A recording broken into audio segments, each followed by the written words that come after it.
Cet aide-soignant exerce à la ferme du Sillon depuis 1 an et demi.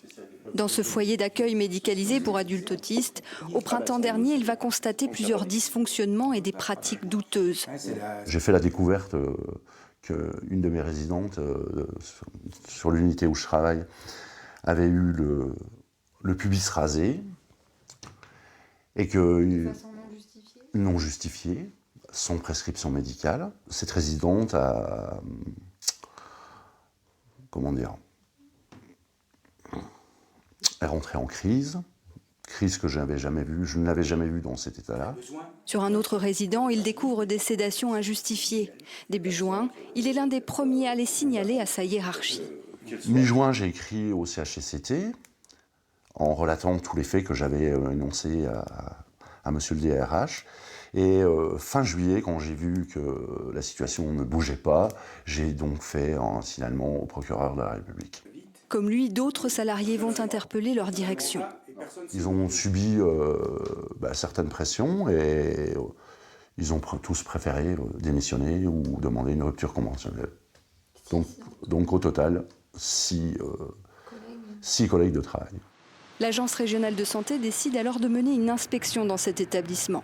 Elle confirme les actes dénoncés et relève d'autres pratiques dangereuses, comme la mise à l'isolement de plusieurs patients dans un local exigu, sans rafraîchissement et en pleine canicule, ou encore l'administration de médicaments hors prescription. La Fondation OVE a repris les rênes de l'établissement depuis 1 an et demi. Sa direction explique avoir agi.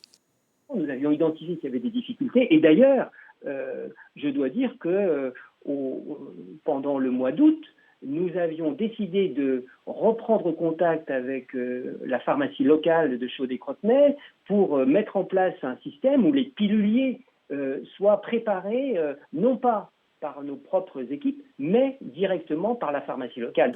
Une action trop tardive selon les syndicats. Depuis sa création en 2006, l'histoire de ce lieu est tourmentée.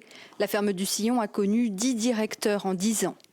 C'est un établissement qui a un turnover excessif par rapport à la moyenne des autres établissements que je connais.